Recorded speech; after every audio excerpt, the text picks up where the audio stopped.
Assalamualaikum warahmatullahi wabarakatuh. Saya Edward Siregar dari RMA 08 atau Relawan Macan Asia 08. Jadi karena saya lihat suara-suara untuk hak angket dari kelompok yang kalah, dalam hal ini 01 dan 03 semakin kencang, bukan cuma dari para pendukungnya, tapi juga dari elit-elit politiknya. Bahkan termasuk nih saya baca di berita itu Pak Yusuf Kalla juga. Ini kita tidak bisa biarkan ya. Jadi saya menghimbau kepada semua pendukung 02, kita harus lawan di media sosial. Jadi kalau mereka menyuarakan hal ini, kita tunjukkan bahwa kita memang yang terbanyak, bahwa kita mayoritas, bahwa kita yang menang di pesta demokrasi kemarin. Kita tidak bisa mendiamkannya saja, karena orang-orang ini keras kepala. Mereka sudah kalah, tapi merasa menang. Mereka ikut pilpres, tapi tidak percaya penyelenggaranya, hanya karena mereka kalah. Coba Anda mereka yang menang, mungkin mereka tidak akan menggugat.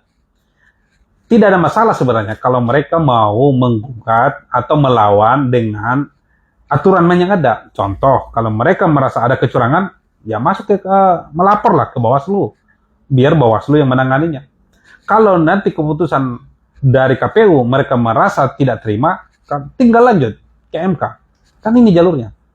Jadi jangan jalur yang pilpres ini, kalau merasa ada kecurangannya itu marah dibawa ke ranah politik. Karena kalau ranah politik ujungnya bukan keadilan yang didapat, tapi permainan tingkat tinggi ala politik. Dan jelas-jelas kalau secara politik, karena ini dua tim nih, dua paslon yang bersatu, ya kita 02 kalah.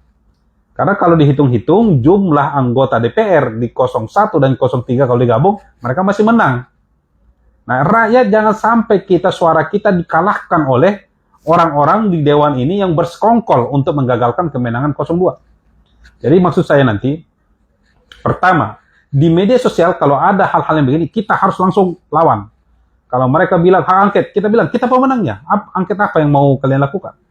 Kalau nanti mereka memaksakan juga, saya berharap semua pendukung 02 harus siap turun ke jalan. Kita harus kawal kemenangan Pak Prabowo dan Mas Gibran. Tidak boleh dikalahkan oleh orang-orang yang kalah ini karena bersatu. Sekali lagi sangat berbahaya. Saya sudah jelaskan di video sebelumnya. Kalau pilpres dibawa ke politik, ya ujung-ujungnya tidak akan pernah ada pemenangnya itu yang katakanlah bisa dilantik. Selama pilpresnya itu lebih dari 2 paslon. Karena nanti kalau calon-calon yang kalah bersatu, sudah jelas yang menang itu yang jadi kalah. Ada contoh kan, kita anggap saja nanti ada 5 calon. Nanti partai-partainya ini kan pasti terbagi ke 5 calon ini. Ya anggaplah partai 1, partai 2, sampai partai 5, masing-masing nanti itu ada yang 2 partai, ada yang 3 partai. Ketika yang katakan terpilih ada 1, kemudian 4 yang kalah bersatu, tentu saja partainya lebih banyak yang dikalahin. Seperti kejadian sekarang.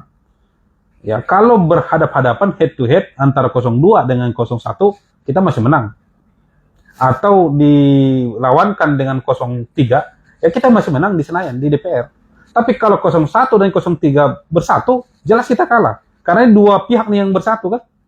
Nah, kalau kedua pihak ini melakukan hak angket, kita sudah tahu di DPR itu kan berlaku itu voting ya, kalau sudah tidak ada jalan musyawarah. Tentu saja kita kalah. Jadi sangat bahaya kalau pilpres dibawa-bawa ke politik. Dan memang tidak ada jalannya. Tapi orang-orang ini memaksakan kehendak, jadi kita juga harus siap. Jadi himbauan saya kepada pendukung Pak Prabowo dan Mas Gibran, kepada pendukung 02, kita siap-siap turun ke jalan. Kalau nanti mereka tetap akan memaksakan kehendak, tidak ada masalah. Ya, kita akan kepung DPR. Kita akan buktikan bahwa Pak Prabowo dan Mas Gibran, kita pilih memang mayoritas dari rakyat. Jadi rakyat tidak boleh mendiamkan ketika suara kita yang berusaha digagalkan oleh sekelompok elit yang kalah.